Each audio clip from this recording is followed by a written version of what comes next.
beautiful people, welcome back to Shami's Kitchen, your favorite kitchen where we make amazing meals, bake bespoke cake, and we do homemaking.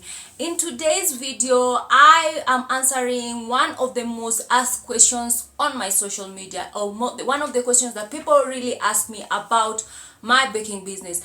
And that question is, how do I start my home baking business? Like, how do I thrive and make it a business baking at home? That's what I decided that I will make that video for those people, and also for other people. I'm sure they've been asking this kind of question. Kindly don't forget to subscribe, like, and share this video.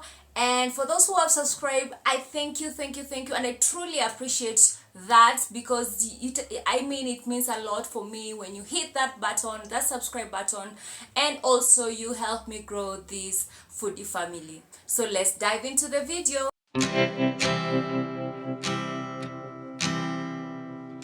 So number one is finding your why. Why do you want to start this home-based baking business?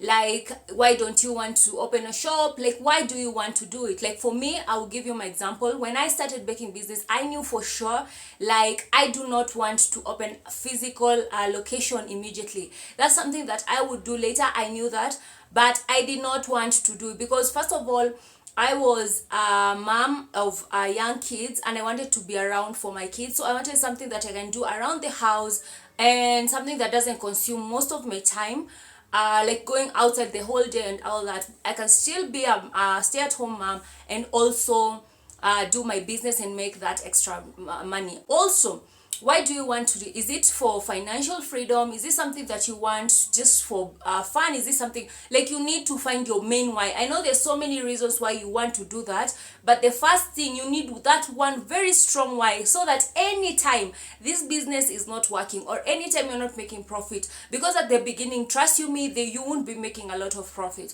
So when there are challenges and all that, you need to know to always go back to your why did I start this? Like, that is something that will keep you going, will keep you strong, because every time you remember your why, if for example it's for financial freedom, you want that extra money and you want to give up, because trust you me, a business is not an easy thing. There are those days that you will wake up and feel like, I'm about to give up on this and let me try something else. So that every single time that comes, you will go back to your why and know, and it will motivate you to keep going.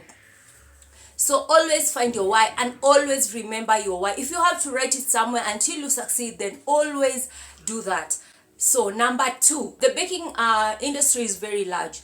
So you first need to know, what are your strengths? Like, what is that thing that you love doing? Which is your niche? You always first want to, in this home baking business, which will be that one niche. Niche meaning that what is that specific thing that you want to concentrate on.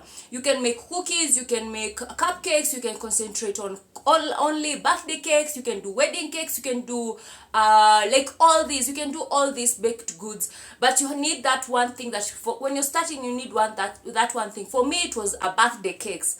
I wanted to really specialize on birthday cakes, because I knew when I specialize on birthday cakes, I can grow slowly, and then people can ask for cupcakes, I can go to cookies, like I can grow with time. But for me, my main niche is birthday cakes. Even to date, I don't specialize mostly on wedding cakes, unless it's those anniversary and those small weddings.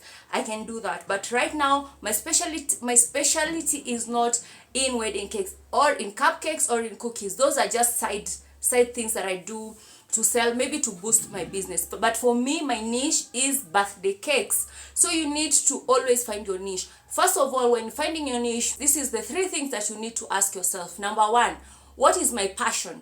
Like, what is that one thing that I always love to do? Because if you love what you're doing, especially when it comes to baked goods, you need to really love this thing, because it will take a lot of your time. There's a lot of dirty dishes, there's a lot, it consumes a lot, especially when you're starting. You're all alone, remember that.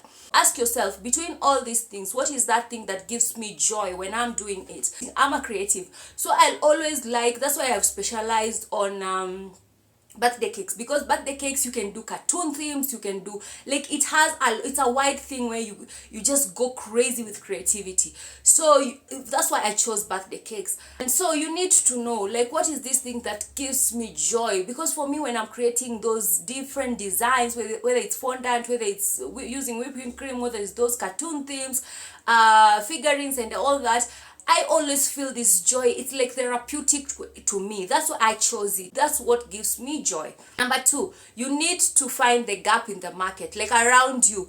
Are there people? What is the gap? Is it cookies? Is it cupcakes? Is it those birthday cakes? Is it people who always asking who can bake our wedding cakes? Like find that gap in the market. The gap in the market will help you even secure more customers. So what is the gap in the market? That is number two. And then the third thing is, what problem are you solving, which is also like gap in the market. But sometimes you need to ask what problem are you solving. Like always ask yourself, what kind of problem am I solving in this area or in my target market area, you know? Because sometimes you're not baking for the area around you, like you're baking for people maybe who are not around you. So with your target market, what is the problem that you're solving for them? That is the third question you need to ask yourself when you're looking at your niche, when you're trying to find your niche. So now you found your why, you found your niche. Now you need to perfect the skill. For example, if you got into baking, for me, like I chose birthday cakes. If you've chosen cookies, you need to perfect on that niche. That's why it's always good to find a niche before you perfect, because you can't perfect everything. You can't learn everything at once. You can't learn to cook, like to perfect. You can't perfect in cookies, you can't perfect birthday cakes and cupcakes and all this all together. So if you found your niche, you go to perfect that. Make that your specialty. Make that one thing. If it's the cookies, make sure that you've really perfected in them. If you watch how I started my baking business, you will know that I went to a school. Like I went to a baking school, yeah, for beginners.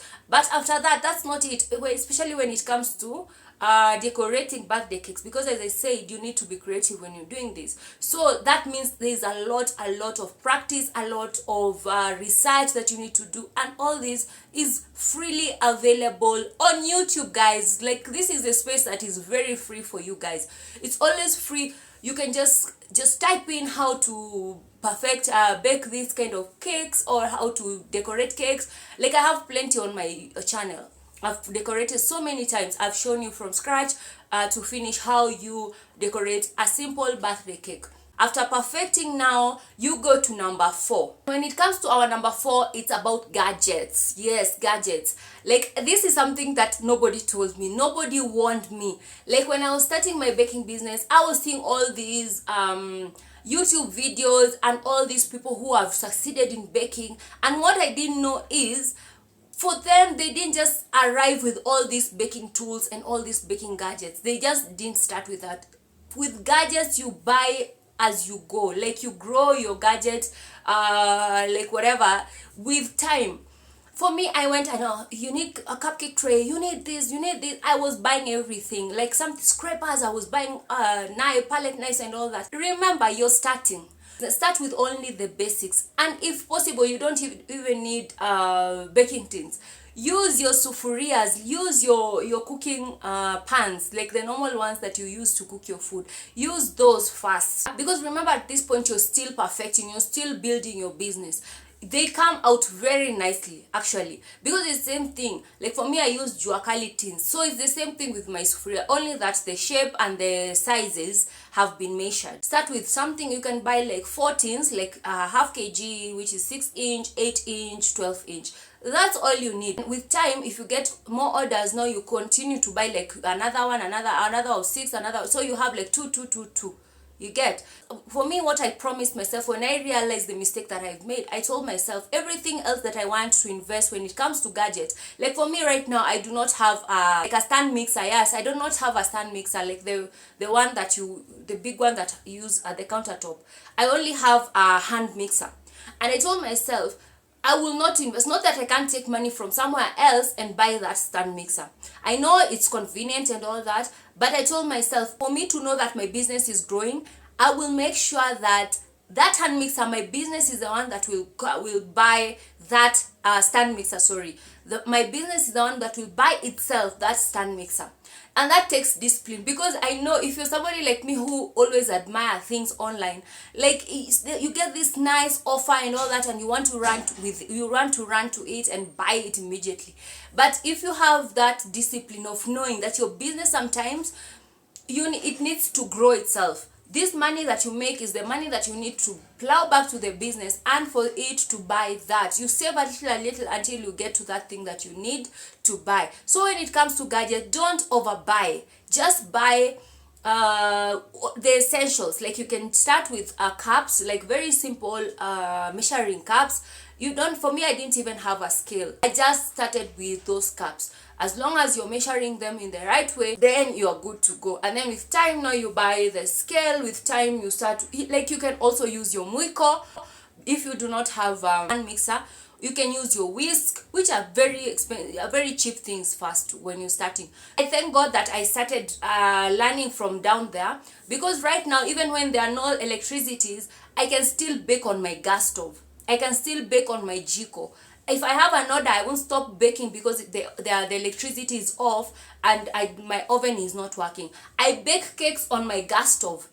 I bake cake using my whisk. I whisk my whipping cream until it gets to those stiff peaks.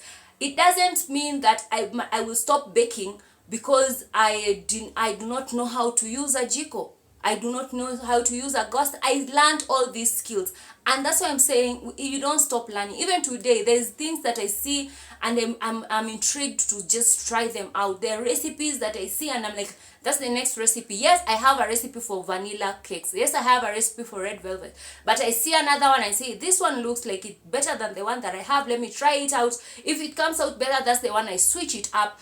We switch it with my normal one. So you keep learning, you keep evolving in this business, because new trends are coming, especially when it comes to decorating. New trends are coming up every single day. So this is something that you will never stop learning, especially if it's your passion. You always want to improve your skills. Yeah, so on to our number 5. You need to learn your costing, like your pricing. How do you price your baked goods? So this is very important, especially if you're here to make money, guys. Like, this is very important, because there's people who, like, for example, you're in an area and you find people are competing. So you've started baking, and then there's always this urge of wanting to attract customers very fast. Remember, this is one thing that I learned. Don't underprice yourself.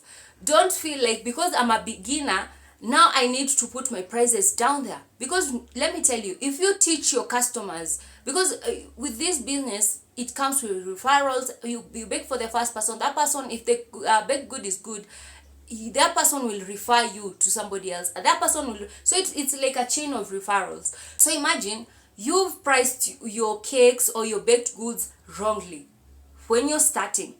Yeah, and then in the middle, now you decide, now I have customers, let me hike my prices now to start making a profit. How many customers do you know? You will, like, most customers will say, like, there will be that thing of people, you will lose some customers. But if you train your people that I know my worth, I know that I'm baking and I'm putting so much sweat and energy in this thing, you know that you've priced your baked goods the right way, you will attract the right kind of customers. Because some customers will come to, if you underprice yourself, some customers will only buy from you because of the pricing, not because of they've loved what you do. They will only come to you because around them, you're the only person who sells the lowest.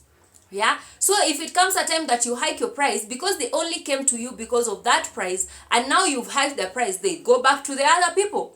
You get what I'm saying? So always, like, price yourself according to your worth. It's a perfect way of pricing these baked goods. That's a whole kind of video. So let me know down on the comment section if you want me to do a costing and pricing video. That's a whole video by itself. I will show you how you price your cakes, how you price your baked goods, what you need, everything that you need for you to arrive to that perfect pricing.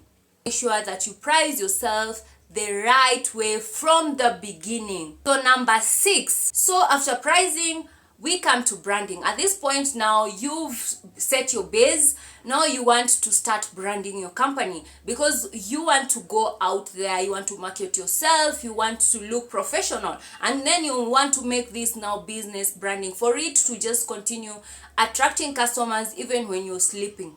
Okay, so branding is very important, especially at this time and age where we are right now. Branding is very important. People sometimes buy from you because of how you've packaged your goods, how you've put yourself out there. One, you need a logo. Yeah, because with a logo you can do business cards, right? We're in the digital era, so everything you can do for free on Canva. I always say that we're in a very fortunate era where you can do everything by yourself.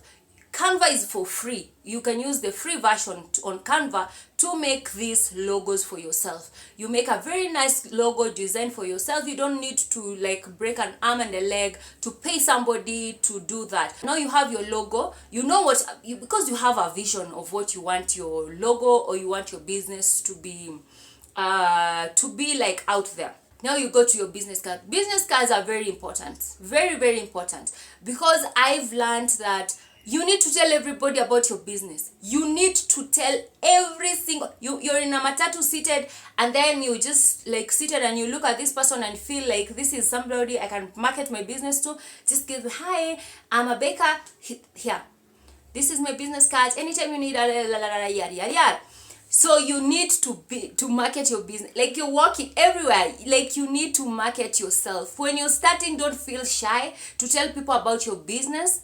Because what's the worst that can happen? That's the question that when I'm feeling shy or I'm feeling like, there's that type of way, I always ask myself, what's the worst that they can happen, right? What's the worst that can happen? They will just say, no. And that's the worst that can happen. They can beat you up. So you need to tell everybody about your business. So you need your social media pages on Facebook, on Instagram, any TikTok. Now choose where you feel like you want to go all in according to your strength, because there are some people who don't want to be on camera, so you can just record yourself decorating that cake or just take photos of your finished products and then post, say this is my business, I'm located here, this is how I would sell this product for, or if you want to contact me, these are my contacts. Just simple like that. So branding is very important.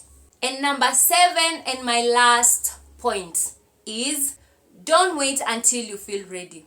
I'm not ready. Yes, I've learned this. I'm waiting until I do this. I don't know. I'm not ready. I'm like, all those are excuses. Let me tell you, all those are excuses, and that is fear.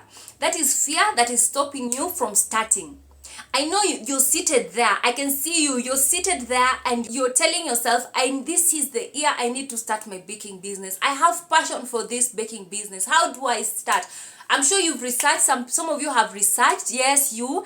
I know you've researched. I know you've done every single thing that you need to know. You've written all those books, all those notes. You've done everything, but fear is stopping you. I know that because I was there too. You just go in there and trusting that things will work out. That's how most empires, that's how most big businesses start. People starting when they're not feeling ready. But as long as you've done your due diligence, you know that this is something that you feel that you're ready for, like you really, really want, you will start. You will kill that fear and just dive in. So honey, don't wait until you're ready.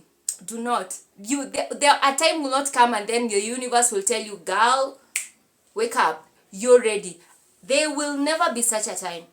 It's for you to say, how much do I want this thing? And your why. Remember your why when we started? Like, ask yourself that why, and then it will motivate you to go and get started. Remember, fear is just a sign that you're human. Most of us, we've learned on the job and we are still learning. Like for me, it's 3 years down the line, and trust you me, I always feel small sometimes, but I just psych myself up and tell myself, look back where I've come from and tell myself, I'm glad that I started this. Yes, I'm not where I want to be. Yes, I know I have a long way to go, but I'm glad that I took that first step and I started. Yeah, so wake up, start that business straight from your home with all these tips, And just let me know down in the comment section how many of you are willing to start today. Don't wait for tomorrow. Today, go buy those ingredients and whip up something, be it a cookie, be it a small cake, be it a cupcake, even if it's just for your family. Post it online. That's how you start. Just make a page for yourself, like do something, and then go and get started. And I wish you all the best for all these people who have believed in yourself, who have kicked down fear and are going to start. I know that you will thrive in this business. So that's it from me today, and thank you for watching to this point. And don't forget to subscribe, like, and share this video. Thank you for watching. Bye bye.